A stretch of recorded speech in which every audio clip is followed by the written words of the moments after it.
Okay, Tasneem, we are live and we are ready to start whenever you want.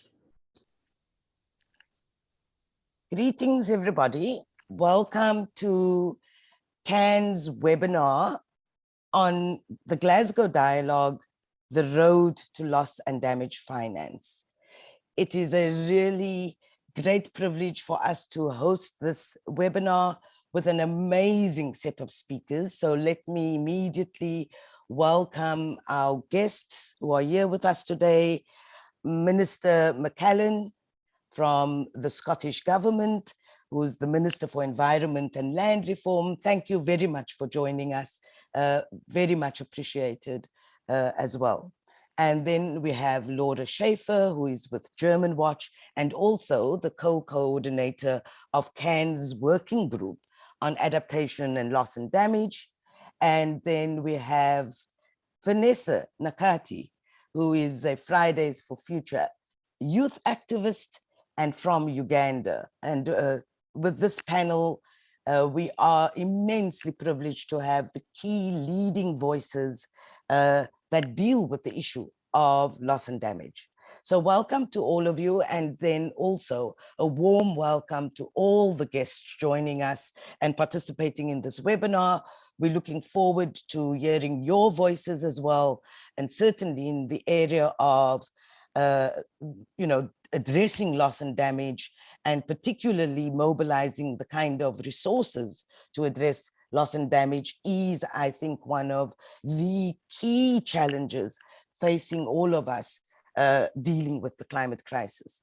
So just by way of introduction to the webinar, many people believe that loss and damage is this technical issue that we're dealing with in some kind of multilateral forum.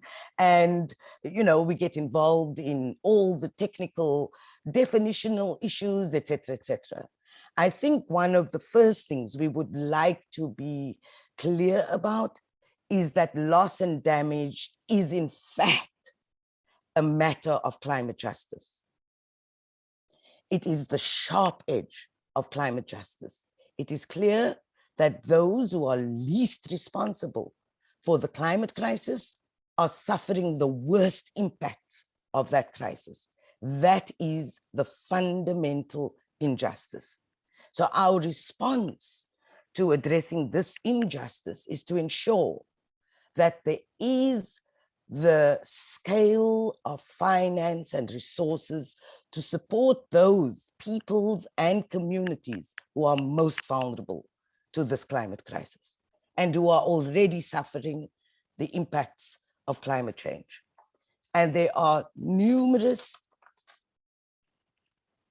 instances already taking place that we have all witnessed, experienced, that's happening in terms of climate impacts. And the science, the recent science, especially of the IPCC, is clear about this. And our guest who will join us soon, Salim Al-Haq, reminds us consistently that what the science is telling us now is that we are living in an era of climate impacts. That's the reality. The less we do to reduce our carbon emissions, and especially those who are the high emitters in the world, the more we are going to have to be realistic about the fact that we are going to suffer more and more climate impacts and loss and damage. So with that in mind, last year, ahead of COP26, CAN, together with amazing coalition of partners, the Loss and Damage Collaboration, the Loss and Damage Youth Coalition, many others, the COP26 Coalition, etc. And with 1,000 blossoms blooming into the COP, we escalated the issue of loss and damage. Why did we do that as a network and as partners? When we looked at what was happening in 2021, we really recognized, and it was pretty visible, that what we were experiencing in the world was a set of compounding multiple crises, and that the same sections of society, those who are most marginalized, those living in poverty, those living and suffering inequality, were bearing the brunt of these multiple crises, whether it was the issue of the pandemic and then the absolute injustice of vaccine inequity, whether it was rising inequality, rising joblessness, whether it was the climate crisis that then compounded all of these other crises, the same sections of our society are suffering. So in a context like that, and where we also understand that especially developing countries with least capacity were having to deal with these multiple crises with very little resources, and a G7 that ahead of the COP did not do the moral and ethical thing in terms of ensuring that their own commitments for climate finance, the 100 billion, a decade-long commitment, was not fulfilled. We then felt the need to use our power as movements and go into the COP and set an agenda that nobody could ignore. This was not an issue on the formal agenda of COP, but for once we decided as a movement that we should be setting agendas that's important for those who are suffering injustice. And so we went into the COP, we made the issue of loss and damage finance a litmus test for the outcome of COP, and we would declare that COP a failure if it did not actually deliver on loss and damage and the finance facility in particular. So we wanted to make this an issue that could not be ignored, exactly because it was a fundamental justice issue. And I am pleased to say, and I'm sure our speakers will also recognize this, that even though we did not have expectations of an outcome, a real outcome from that COP, what we did manage to succeed in is firstly, of course, build a wide support base beyond the usual partners, etc., including, of course, the Scottish government and other philanthropies that all came behind this big push, and to the point that it could not be ignored at COP26, and to the point that the largest bloc of developing countries, representing more than half of the world's population, and of course representing communities who are most vulnerable across the world, they took the step of putting forward a text calling for a Glasgow finance facility to be established. We all know, of course, what happened. Rich nations blocked that text, didn't see the light of day. It was not unexpected. Rich nations have blocked the issue of loss and damage for decades. But we got G77 plus China stand behind this demand. And here we are in 2022. And we need to build off that momentum and fight the hardest that we can, use our power in the most smartest and effective way as possible, and ensure that this Glasgow dialogue that they finally agreed to, this compromise as an outcome, is not a long and winding road to a loss and damage finance facility, but it is a short journey to achieve justice. And that is up to us. And so this road to the loss and damage finance facility, the Glasgow Dialogue, cannot just be an ongoing, never-ending dialogue for 3 years. It has to result in something concrete. And the first point of that has to happen at COP27 in Egypt. And we can make it happen collectively and using our collective power.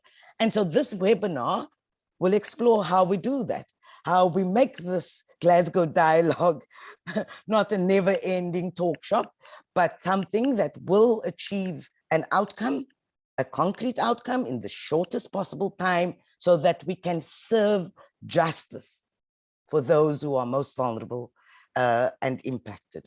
So again, with that, I want to warmly welcome all of you. And I would like to now, we're going to do a short, wonderful, we're going to show a wonderful video, again, with amazing people, Stamp Out Poverty. And I want to greet David Hillman, who is here today representing Stamp Out Poverty, and of course, directed by Theo Ormond-Keeping. Award-winning, I would say, and you can put your thumbs up and agree and send us heart messages after you see the video. This should be an award-winning film on loss and damage that really will set the scene for this conversation today. So I'd like us to then view the video, and please send us your love. The present is already catastrophic. The present is already scary. If we fail to address loss and damage, the future will be much worse.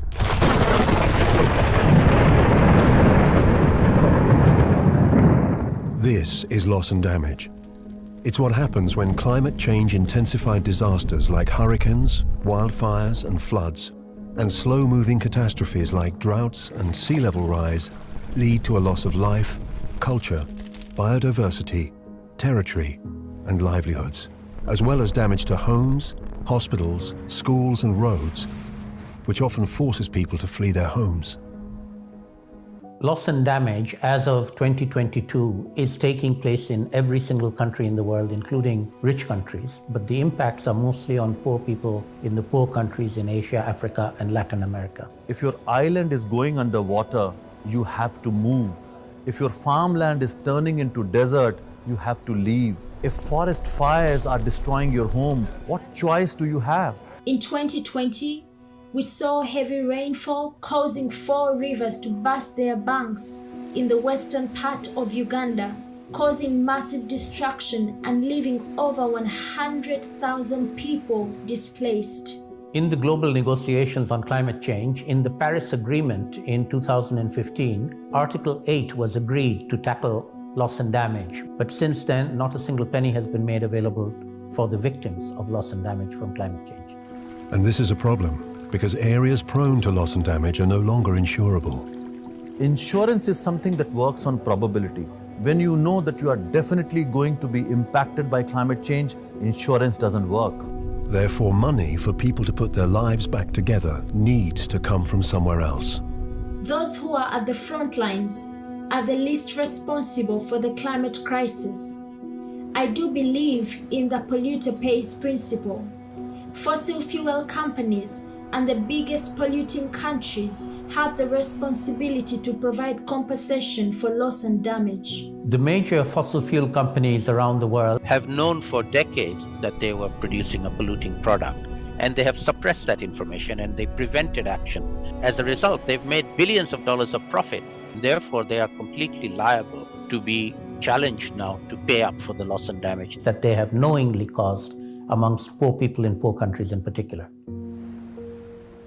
Although there is clearly a pressing need to support communities impacted by loss and damage, finance has been blocked, denied, and deemed too expensive by those who have polluted. The Global North hasn't done anything about loss and damage because it has refused to accept responsibility for the climate crisis. They don't want to pay the bill. With similar compensation funds already in existence, it is high time to set one up for loss and damage. We do have an example of compensation for pollution. The major oil companies all have a fund that they put money into, where if there's an oil spill, those who have been affected can claim compensation without having to prove which company caused the damage. And that's what we need for loss and damage from climate change. The present is already catastrophic. The present is already scary. And if compensation is not given, the future is going to be much worse. COP26 failed to deliver finance for loss and damage. We need to build momentum from Glasgow to COP27 to secure finance for loss and damage once and for all.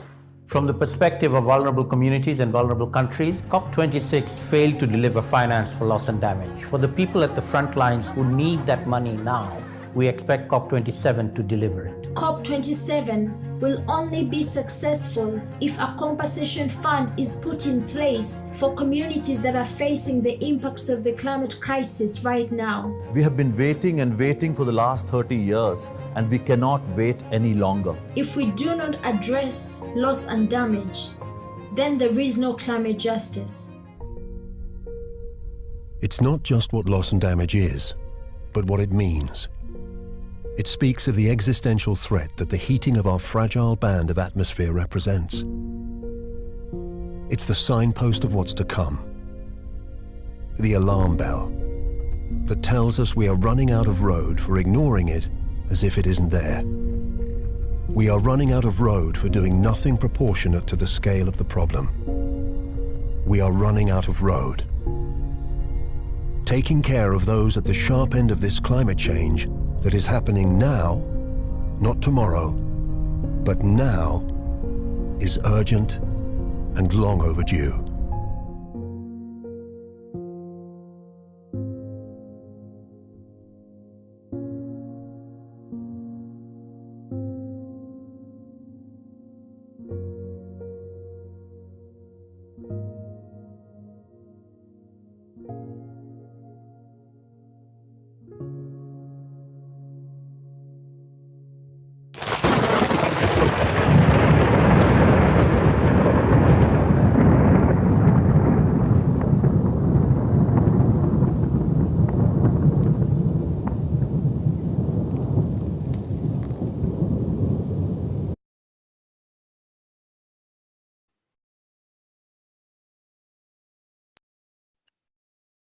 Thank you very much. I'm sure that we can all agree that that is a powerful, moving video and a call to action, most importantly.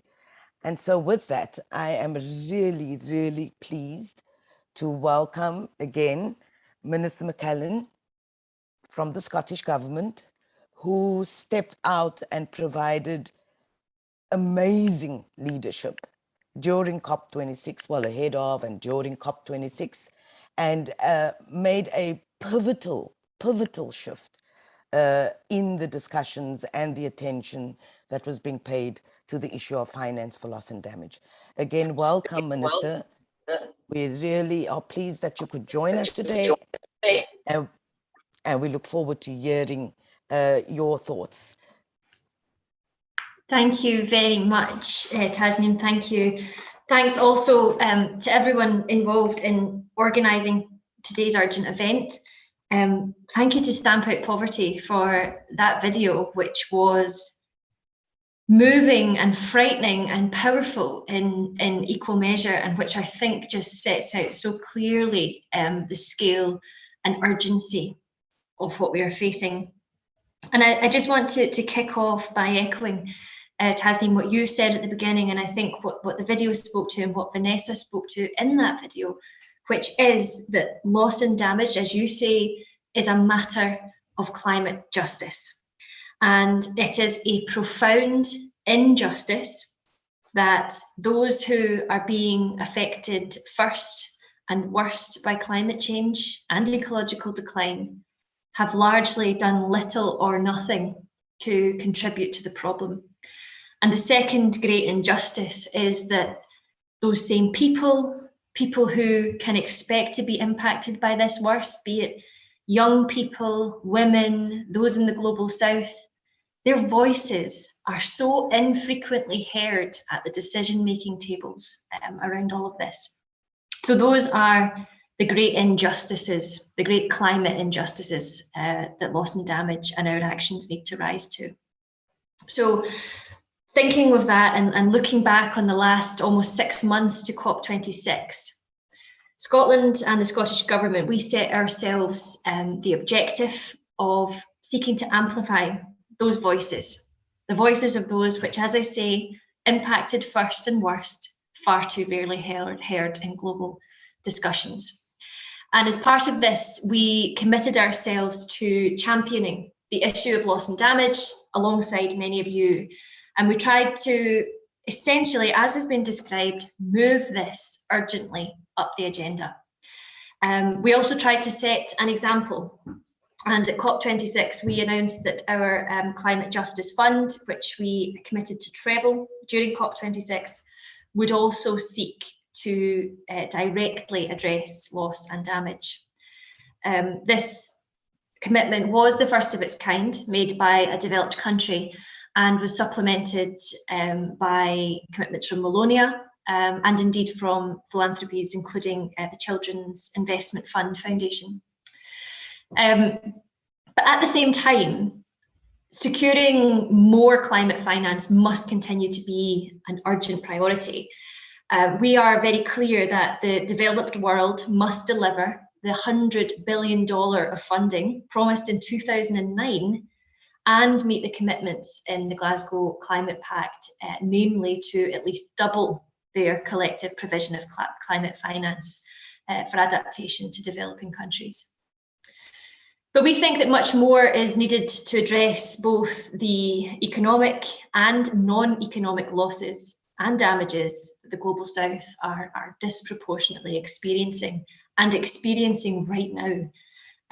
The IPCC recently set out in very stark detail the loss of life and the loss of people's way of life that climate-related events are already causing, and Stamp Out Poverty's video spoke to that so eloquently. In doing so, it shows why support for adaptation and mitigation on its own, it just simply isn't enough. We need separate and additional finance for loss and damage. So, and I was just discussing some of this with panelists before coming on, but it was hugely disappointing that the establishment of Glasgow Finance Facility on Loss and Damage was unsuccessful. But we did achieve meaningful progress at COP26, and we mustn't let go of that. What we have to do now, as has been said, is maintain that momentum in the lead up to the first session of the Glasgow Dialogues next month and ahead of COP27 in November. And in Scotland, we will continue to make the case for ambitious outcomes, supporting the hard work and efforts within the formal UNFCCC process. But this momentum is building not only within UN processes, but also crucially outside. This, I think, is clearly demonstrated by the V20 group of finance ministers of the Climate Vulnerable Forum and their agreement to design and to test a funding facility to address the losses and damages of lives, livelihoods and infrastructure caused by climate impacts. And I am very inspired to see different actors, including civil society, philanthropy, and other non-party actors come together to drive forward progress in this way. I agree, Tasneem, that this has to be focused and expedient. And I very much look forward to hearing more from all on that facility.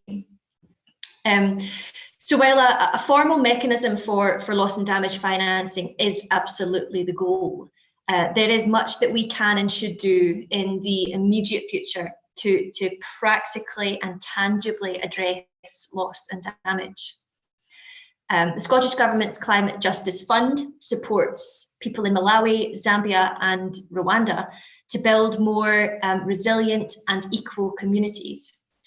Previous programmes have helped communities design and develop their own innovative solutions to the problems that they are facing as a result of climate change. And I had the great pleasure of speaking with some of them about the projects that they've designed, which included implementing climate smart agriculture, solar kiosks and flood defences.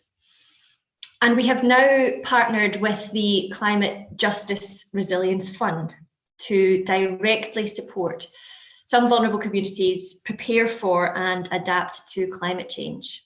Within that, we will also look to empower them to tackle structural inequalities and, importantly, very importantly, recover from climate-induced loss and damage. And that we hope that But through this, we can improve understanding around how funds can be deployed and the types of activities that could be usefully and practically financed. Our financial contributions for this programme, of course, we know are relatively small in global terms, but we hope that they will, in and of themselves, make a difference to people's lives, but crucially go a long way to encouraging other nations to follow our lead to develop a loss and damage framework that can importantly be used at scale. And my goodness, we do not have a lot of time. We know that communities are already living with and losing their lives because of climate impacts. As we build on our experience of delivering community resilience designed by communities who are on the front line, as Vanessa put it, our work must put those right at the centre of its development. So in the lead up to and during COP27, the Scottish Government will continue our bridging role to work with and learn from others who share our commitment to this important issue. As the video so eloquently put it, climate change is happening right now, and we all have a responsibility to look after those who are on the front line of that. And all the while, we must do that as we seek to reduce our own domestic emissions and bring the situation under control. That's why I am so grateful to join you all today. I absolutely welcome discussions like this. We must keep having them. We must keep pushing. We cannot relent because people's lives rely on us doing that. So thank you all very much again for inviting me today and for holding this exceptionally important event. Thank you very much, Minister. I really, again, want to acknowledge the immense leadership that the Scottish Government has played and will play, and especially in this bridging role that we need so very importantly. I do want to say that at COP26, we were really inspired by First Minister Sturgeon's clear statement that this is about reparations. Very few developed countries use the term reparations. So you've provided that kind of leadership on fronts that no other developed country has been willing to do so far. So again, all our appreciation, looking forward to working together to make this, to achieve justice as we are saying now. And I would then hand over to Hajid, who will take care of the rest of the program and lead us into the discussions with our wonderful panelists. Thank you again, Minister. Thank you, everybody, and looking forward to hear from Laura and Vanessa and Salim. Thank you. Thank you, Tasneem. And Minister, it will be great if you can stay as long as possible. We are now going to talk about the nuts and bolts of the Glasgow Dialogue process. So before I hand over to Laura and also get reflections from Vanessa, I don't know if Salim has joined. We are waiting for Salim to also join the panel. I must mention, and Minister Macklin, as you said, that there are a number of initiatives now. So what we achieved at COP26, if not a facility, but a huge interest, one, visibility of the issue. People are now talking about how communities are getting impacted, and we have to do something about it. So far, it has just been talk and talking about some of the technical work that was needed, but not really how we are going to support. And we are seeing many initiatives. And I must underline that all such initiatives that are going to help people on ground to recover from climate disasters are welcome. But at the same time, we must recognize that when we talk about loss and damage finance facility, when we demand that under the UN, there is a reason for that. And the reason is that's the only place for global justice. That's the place where all countries are equal. Vulnerable countries have a seat at the table. We cannot depend on a club of countries that's going to define how and who gets the money. And it cannot depend on whims and fancies of some donors or some geopolitics or trade interests. So we have to make sure that the loss and damage finance facility is under the UN, is that kind of a multilateral system that ensures access, equity, and justice. So we are also working towards developing a paper which is going to outline much more on what the facility should look like, and it will be released in the next few weeks, well before the bond session. But we have also discussed here, and that's what Laura is going to present, how Glasgow Dialogue must be structured to deliver that facility, which is going to help communities. We had a similar experience of having a dialogue in 2018, which did not result into anything meaningful to help people on ground. And we don't want Glasgow Dialogue to see the same fate. To ensure that, we have come up with some proposal, which Laura is going to share, and I'll hand over to Laura to hear more about it. Over to you, Laura. Thank you very much, Harjit. So this presentation will lay out the expectations of civil society and also international loss and damage experts towards the Glasgow Dialogue on loss and damage finance. And you will also hear about our concrete suggestions for its principles, milestones, and deliverables.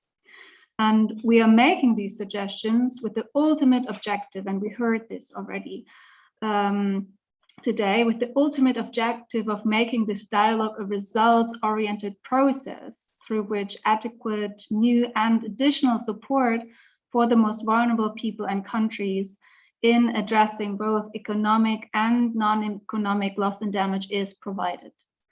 And this presentation and the content is based on a briefing paper, Harjit already mentioned it, which was produced by the Climate Action Network Working Group on Adaptation and Loss and Damage, jointly with the Loss and Damage Collaboration. All the details can be found in this paper, and we'll put the link into the chat. On the next slide, thanks. So before we look at the details of our suggestions, let's take a quick look at the background of this briefing. What do we know? And on the one hand, we see that science is very clear. Loss or damage due to climate change impacts is already a reality, most existentially for vulnerable developing countries and communities around the world. The latest IPCC report clearly showed that the rising frequency and severity of climate change impacts already causes widespread economic and non-economic loss and damage. And across sectors and regions, it says the most vulnerable people and systems are disproportionately affected.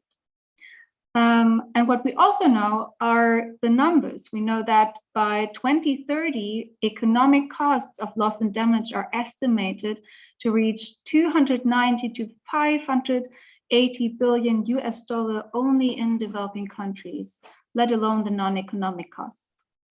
And what is lacking so far is adequate progress towards supporting vulnerable developing countries in addressing loss and damage from the international level, so that in the end, it is the most vulnerable bearing the climate burden. We know, for example, from Bangladesh, that rural households are spending almost 2 billion a year on addressing loss and damage, which is 2 times the amount that the government of Bangladesh spends and 12 times the amount that international donors provide. And so this is the context in which the Glasgow Dialogue was set up, and which we have to remember when discussing this dialogue and its objectives. The dialogue was set up at COP26, where loss and damage has gained political attention like never before. And in Glasgow, the group, the G77 plus China group representing more than half of the world's population, proposed the Glasgow finance facility for loss and damage, demanding from the international community to urgently act on finance for loss and damage. But this proposition was blocked by developed countries. And so as a compromise, we got the Glasgow Dialogue. The COP established the Glasgow Dialogue, and you can see the text here between parties, relevant organizations and stakeholders to discuss the arrangements for the funding of activities on loss and damage. What is problematic from our perspective is that this dialogue decision doesn't include a mandated outcome or any guidance on its structure, which really risks turning this Glasgow Dialogue into a talk show, which would be really an inappropriate outcome in view of the urgency of finding a solution to the climate crisis that is hitting those hardest who are least responsible for it.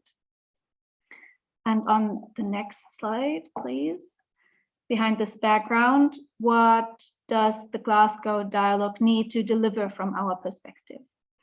The key success factor from our perspective for the Glasgow Dialogue is that it needs to result in concrete outcomes that provide adequate, new and additional support for the most vulnerable people and countries in addressing economic and non-economic loss and damage. If it doesn't provide that, the dialogue would fail from our perspective. The key outcome that we want to see is an agreement on a loss and damage finance facility and its full operationalization over the course of the dialogue. And that would include a definition of the modalities of a finance facility, its institutional arrangements, the access modalities, and the sources for loss and damage finance. Importantly, the finance and support provided as part of the Glasgow Dialogue outcomes must be new and additional to existing climate, humanitarian, disaster risk reduction, and development finance, and it must be grants-based and reliable. We have to note, we already heard that from Tasneem at the beginning, that the Glasgow Dialogue is not the first dialogue of its dialogue process of its kind. We think that it should build on these previous processes and should not duplicate past dialogues and efforts, including the SUVA Expo dialogue. But this dialogue was only a good first step to start the discussion around loss and damage finance, but it also had a very limited scope, only looking at finance available and not focusing on gaps and respective ways to increase finance. And the SUVA dialogue, to our knowledge, did not result in any concrete improvement for vulnerable people and countries in addressing loss and damage. So what are our proposals for milestones and deliverables of the Glasgow Dialogue? With the objective to decide and operationalize the loss and damage finance facility, we suggest to define very concrete milestones over the 3 dialogue years, which would guide the process. And in year 1, which is this year, the milestones would be first the establishment of the loss and damage finance facility, and also the establishment of a process to identify loss and damage funding needs, something that also doesn't exist. In the second year, we want to see the report and confirmation of the progress on defining the governing arrangements and the delivery structure of the loss and damage finance facility, and also a process for a needs-based resource mobilization of the loss and damage facility based on developing countries' funding needs. And then in the third and last workshop year, we want to see the full operationalization of the finance facility, and that finance begins to be mobilized and is already channeled to developing countries to really make an impact on the ground. And the necessary decisions on that can, of course, not be taken by the participants of the dialogue itself. The dialogue needs to prepare COP decisions for all respective dialogue years. And for year 1, how this could look like, you see on the next slide. Fantastic. You see here the milestones that I described. And to achieve these milestones, it would be necessary that the first Glasgow Dialogue, which happens during the climate talks this summer in Bonn, discusses the questions on what are options and operational requirements for adequate loss and damage finance under the UNFCCC, and also what is an adequate process to identify the scale of funding needs to address loss and damage, for example, through a loss and damage gap report. And this dialogue would need to prepare the COP decision that lead to the milestones we described, which is the decision to establish a loss and damage finance facility and the decision to establish an adequate process to identify the scale of funding needs. And these milestones would guide the Glasgow Dialogue, but on the next slide, you also see key principles that the dialogue and its outcomes should be based on. And these are primarily foundational principles of equity, justice, and fairness shared by the international community. And central to this is, of course, the principle of common but differentiated responsibilities and respective capabilities, which recognizes that economic capabilities vary substantially between states, and this must have a bearing on their respective contributions.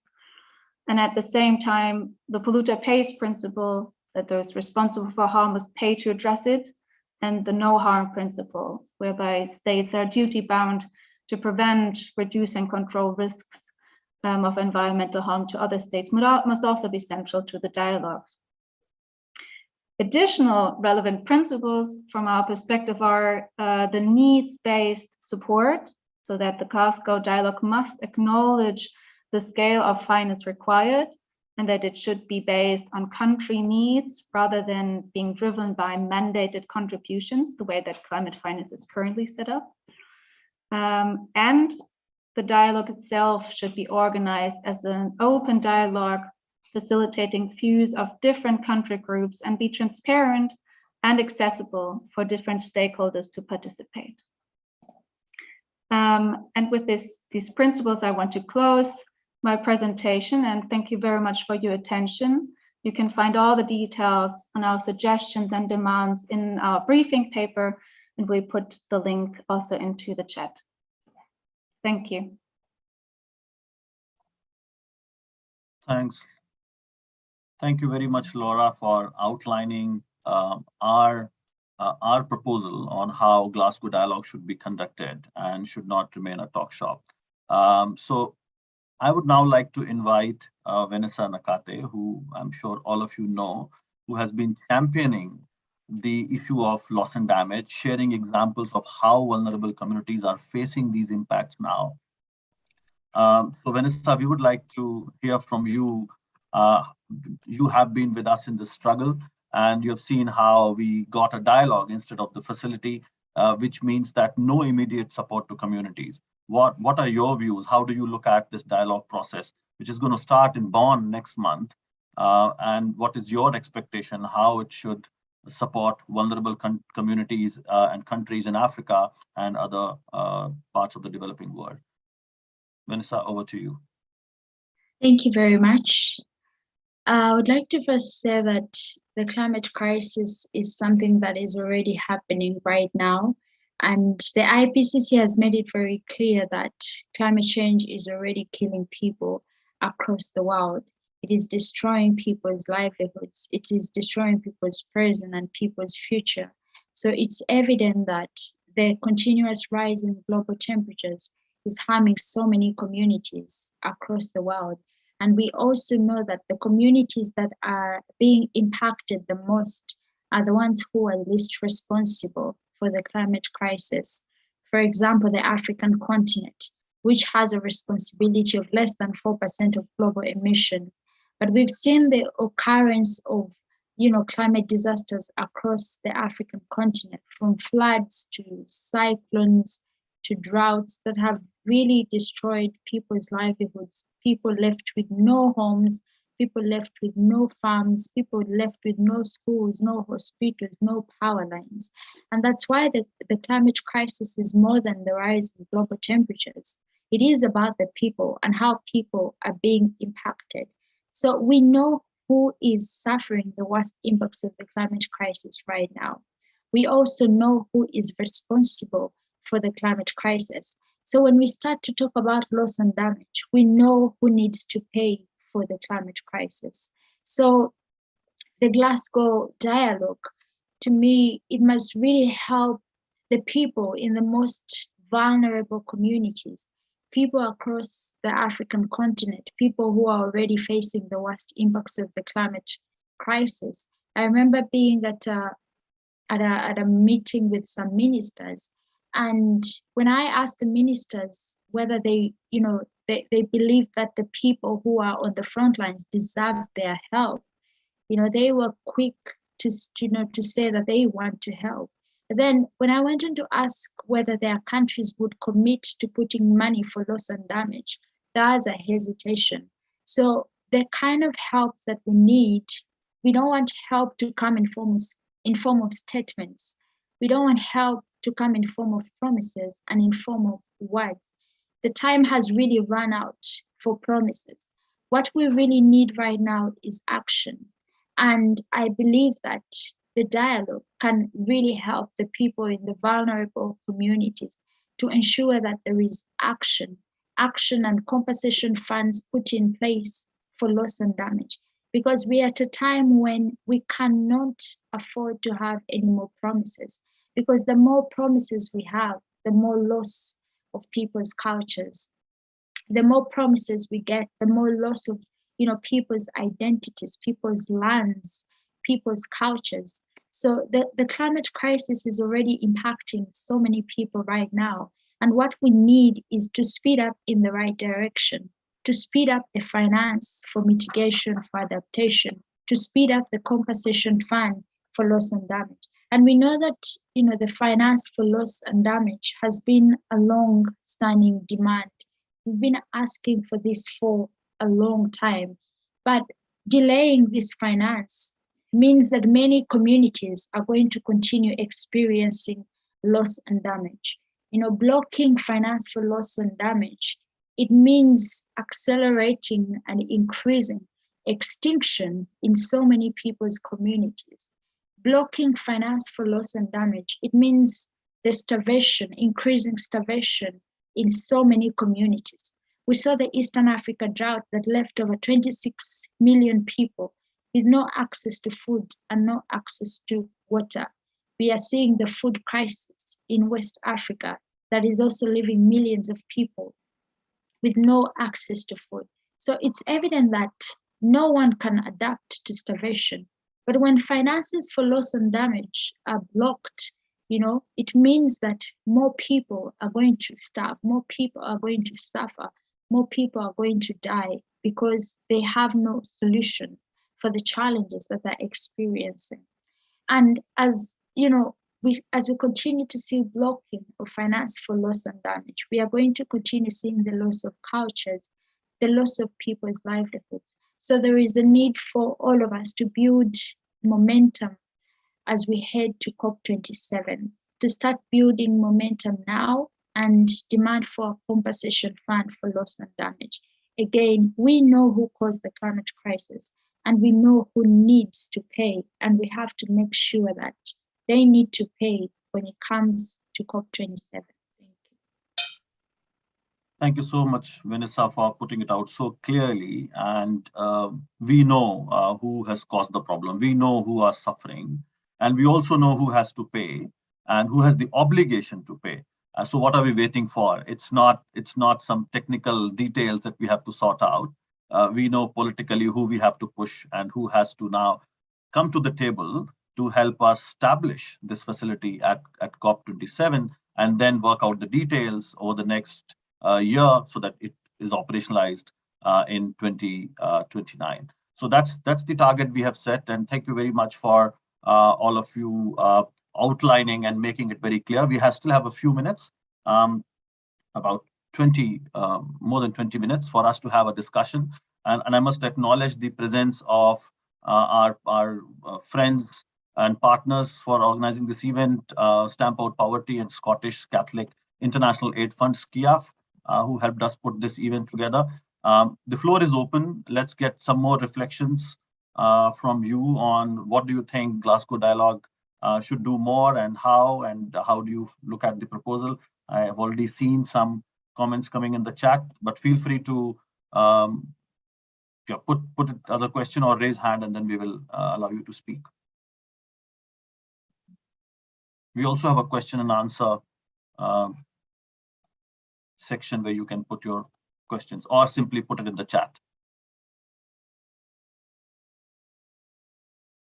Thank you so much, Minister, for being here and staying longer than planned, and really appreciate your support and you joining us in this event, and we look forward to your leadership. Thank you. Thanks very much, everyone. Thank you. Okay, so the floor is open. You can share your comments. I can see a question about demanding a special IPCC report on loss and damage. Okay, let's collect a few questions. Any other question?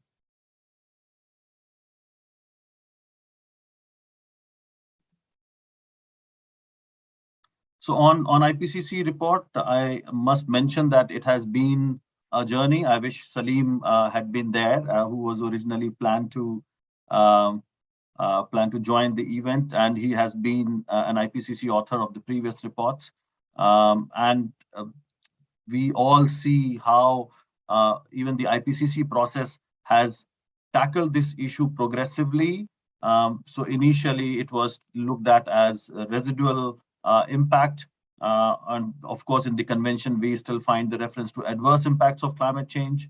And the IPCC report now refers as residual impact. We also had terms like limits to adaptation, which has been very clearly. So from a reference to limits to adaptation to a full section on the limits, and even mention of losses and damages, not loss and damage, because IPCC authors felt it's going to be political to mention loss and damage with capital L and capital D, because this is how it is being negotiated at UNFCCC. So they wanted to make it more losses and damages. That's how it has been referred in the IPCC Working Group 2 report. But there's a whole section on the soft and hard limits to adaptation. And the report is absolutely clear in saying that we are already reaching the soft limits. Soft limit means that we have not put enough processes in place in terms of governance or finance to address loss and damage, and hard limits being sea level rise and glacial melt, where some of these disasters and impacts are affecting people. So this report definitely has taken a step forward in putting a spotlight on loss and damage, so under the spectrum of impacts, and also saying that how there's a narrowing window of opportunity for adaptation. So something that we have been saying for a long time about the continuum of climate action. So if we do not mitigate in time, and we did not, so that's how we see now more investment need to go for adaptation. But unfortunately, we have not invested sufficiently on adaptation, and we have been facing loss and damage. And we have reached a point where all three pillars of climate action, mitigation, adaptation, and loss and damage, are equally important. So I think that perspective is very much there. Yes, another report will help, but that should not be a reason that we need to wait for the political action. Vanessa and many others have been putting out this message loud and clear. We are already affected, and we need to act and support communities on ground. I can see more questions coming from Tetet. How do you see us organizing and mobilizing to build pressure so our proposal is taken seriously and acted upon? I must mention here that as Tasneem was explaining how, as Climate Action Network and our allies, we worked together in the run-up to COP26. And of course, we did not have much time. There was also COVID crisis.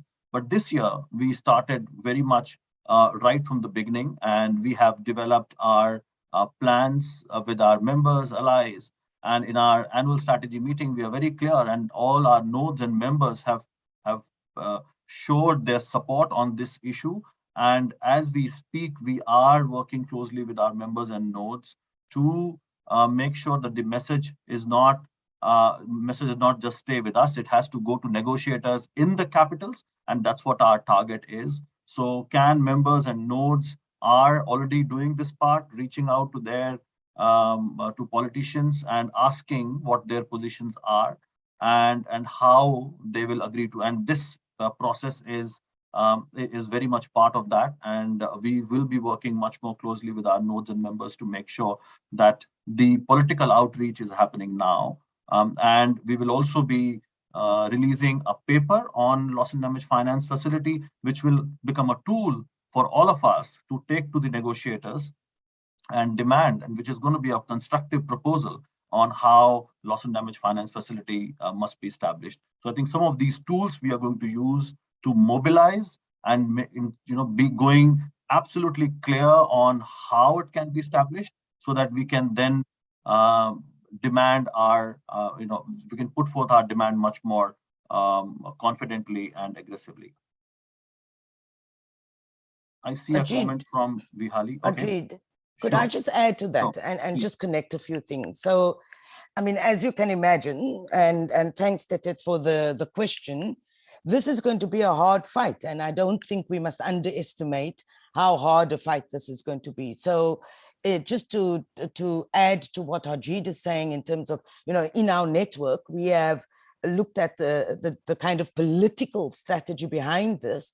But of course, we have to look at the full power of the wider climate movement, including these non-party states that the Scottish government is apparently. I only heard that kind of frame recently, non-party states. In any case, these are governments who are not at the table of negotiations and the role that they play. So we know who the blockers were in COP26. It's clear, it's public. We know who they were. We know what they did in COP26. And so part of this political strategy, not just from CAN and our partners, our core partners, but the wider movement, should be to make sure that the blockers are targeted. So we must have a blocker strategy. Some of them are extreme blockers, and we know who they are. They've historically been extreme blockers on this issue. And there are others that we potentially could move, right? So it has to be, again, a very smart and targeted offensive. So we go on the offensive against blockers. But then we need a defensive strategy. The G77 plus China put forward their proposal at COP26, but we know how politics works. We've seen this happen before. Blocs take a good position, stand strong, and then something happens and trade-offs happen and compromises happen. So what we need to ensure also, in addition to the offensive strategy against the blockers, is a strategy that is defensive of the position of the G77 plus China. We must make sure that they remain strong.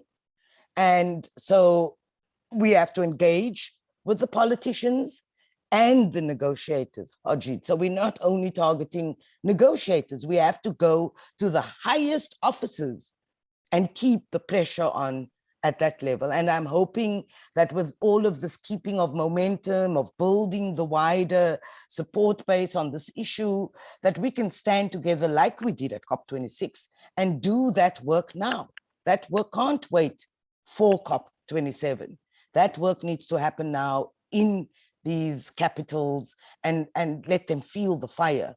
And of course, we have to build the kind of international solidarity amongst communities who are already impacted by climate change. So we know that there are communities in developed countries, again, in developed countries themselves, those inequities play out. There's differentiated impact in a community a Black and indigenous community versus the rest who have the capacity to rebound, just like in the global South, those who are poor, suffering inequality.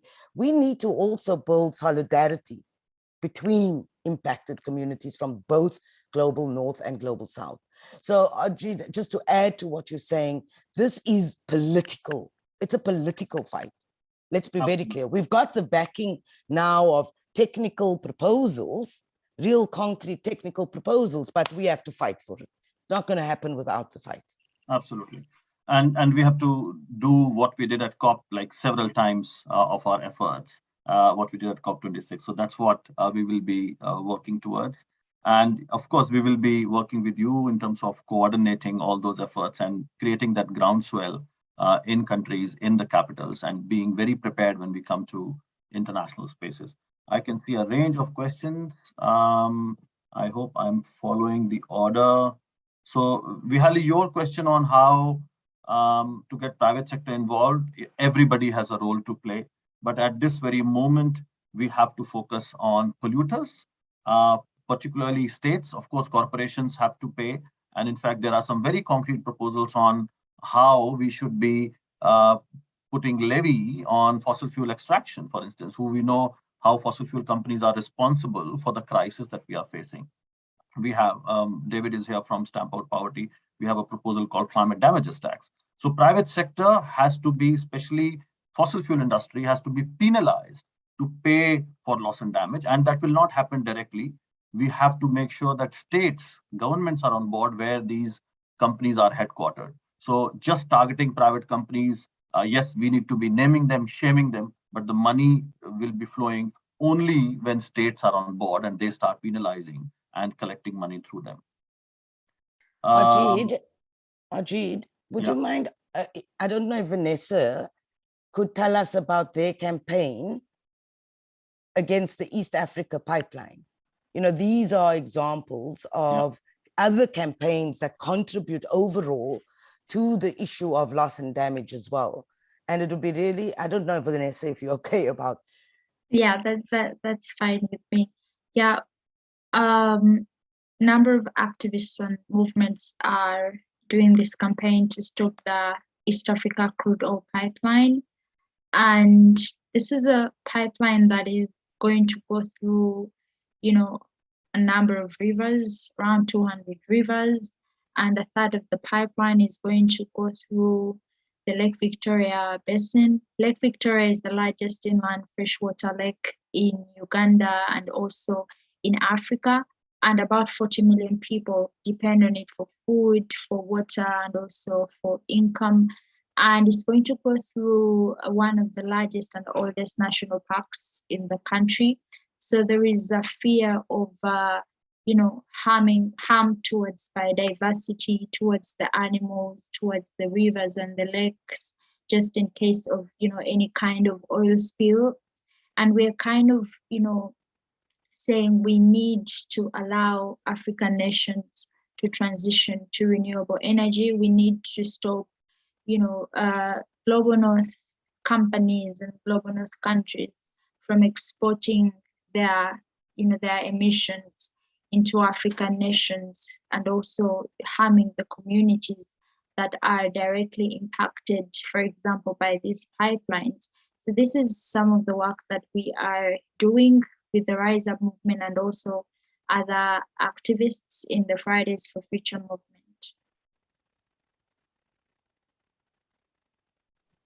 Thank you so much, Vanessa.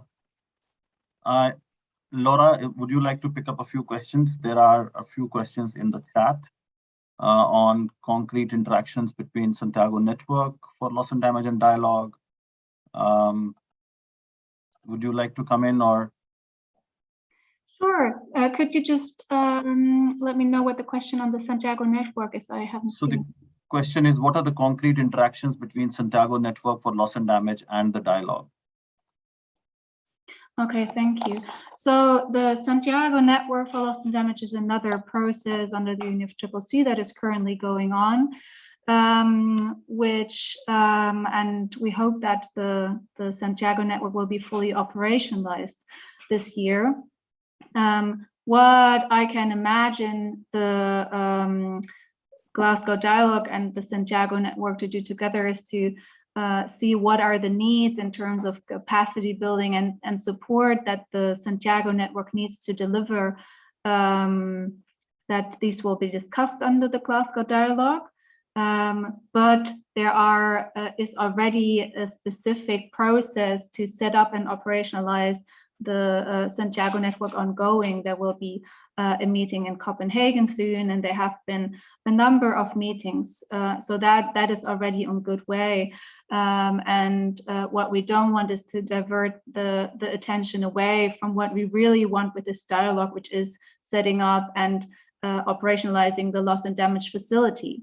And hence, I think it is always good to look for synergies, and these two things, the loss and damage facility and the Santiago Network, need to work together, and that needs to be discussed, but the focus needs to be on the loss and damage facility. Thanks, Laura. And there's also a question from Liana, which is a very relevant question, something I briefly touched upon, where she's asking, while there are many efforts, including philanthropic ones outside of UNFCCC, are important, how can we ensure that those are not used as a consolation prize or diversion tactic to the comprehensive loss and damage finance facility we need under the UNFCCC? I think this is an extremely important question.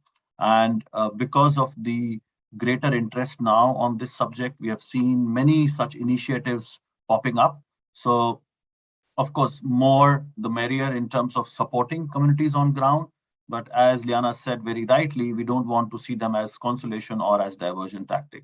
The reason we want a facility under the UN is for the principles that we outlined in the proposal that Laura shared, is about the milestones, is about how this facility is going to help all countries based on equity, fairness, justice, and access, and not depending on fund that is outside, which is not obligatory, which runs on geopolitics and trade relationships, and really doesn't support communities on ground the way it should be mandated to. So we need that system under the UN to make sure that everybody who needs the support is able to access that. And this is a real danger that we have seen with increased interest on the issue of loss and damage. And I also see a question from just building on what you said, but what I wanted to add is that I think these outside initiatives are good steps, and they can bring, or they can be used to bring dynamic also into the UNFCCC process. We know that the G7 countries are currently preparing something around a global shield for protection. And these initiatives are legit. But on the one hand, what we need is really the scale. They need to reach the scale and meet the needs of people. And on the other hand, they need to follow the principles that Harjit just alluded to. And in that context, it is so important to say that the UNFCCC is the only forum where all countries impacted are sitting around one table. That's just not the case for the G7, for the G20, for other multilateral processes. And this is why, in the end, these initiatives need to be linked to the UNFCCC process, to really be based on the needs and be inclusive and be legitimate in the end. And so we can use both, but in the end, UNFCCC is really, or UNFCCC progress is really important. Thank you, Laura, for underlining that part. Extremely important to talk about the scale as well, and how all countries can have access. I also see a question from Anne from SCIAF, talking about what Scottish government can do. Tasneem, is it okay if I bring you in again? You made a very specific proposal at a workshop recently last week on what Scottish government should lead on in terms of bringing non-party actors, non-party government actors to the table. And it would be great if you can elaborate that a little bit. And of course, she refers to the proposal from Salim on having a dialogue later this year, which is going to happen. Oh, great. Thanks, Harjit. And yes, absolutely. Just given the fact that the Scottish government did lead by example, stepped out in that leadership in Glasgow, and to keep that momentum going, as you know, as the minister had told us, what already happened in Glasgow with other non-party, in any case, those governments who are not sitting at the table came, and joined the kind of finance initiative that was led by the Scottish government. So we think that the Scottish government can certainly continue to play that role of being the champion and very, deliberately try and build out the support by other these governments who don't sit at the table, parties. And that's a key role. So subnational governments have an important role to play. These regional governments have an important role to play. And they, of course, many of them are champions already. So it would be great to build out that support base as an additional pressure and leadership point. So certainly we see the Scottish government continuing to play that championship role and convening role of these non-party actors, non-state, well, they're states, but non-party state actors. Non-party state actors, non-party state actors. I think even the Vatican is a non-party state actor, actually, if I think about it. I think so. Yeah. So it's that kind of role. We convene civil society, others are convening, philanthropies convene philanthropies, but that's the gap. This is the powerful gap that the Scottish government can certainly fill. Thank you. And I see there are still a lot of questions and we are running out of time. Let me try and quickly in like 30 seconds try to respond so that you don't feel that your question was not addressed. On liability blockers, absolutely. This is something that is emerging in various forms and shape. And in terms of dangers, I think the time we have reached a point where we can only see benefits of liability. It's going to push governments and other stakeholders to come to the table. That's my very quick response. And on in the question and answer section, I see cost for relocating communities. Yes, definitely. That's what loss and damage means. On Scotland, you already heard what civil society can role they can play. On Green Climate Fund, do you think it can be used? In fact, you will see in our paper that's going to come out in the next 2-3 weeks. We are making some very specific proposals on where loss and damage finance facility should sit and how it should interact with other bodies. So I would say watch the space and we will be sharing more details in the paper. Okay, with that, and it's so great to see the kind of interest and participation we saw today. Thank you very much for joining in. And I know it was holiday for some, it's Eid, apologies for that. And Eid Mubarak to those who are celebrating today. Many celebrated yesterday. So sorry if it clashed somehow. The date appeared in a manner that we could not keep track of Eid in different parts. So thank you again for joining, and I would like to thank again Skiaf and Stamp Out Poverty for joining us to organize the event. Thank you very much, Vanessa and Minister for joining, and Laura for making the presentation and for such an active participation. And thank you, Tasneem, as well. So lovely to have you all, and you will keep seeing many more such events coming up, and we'll keep the momentum going. Thank you. Thank you. And thank you to all.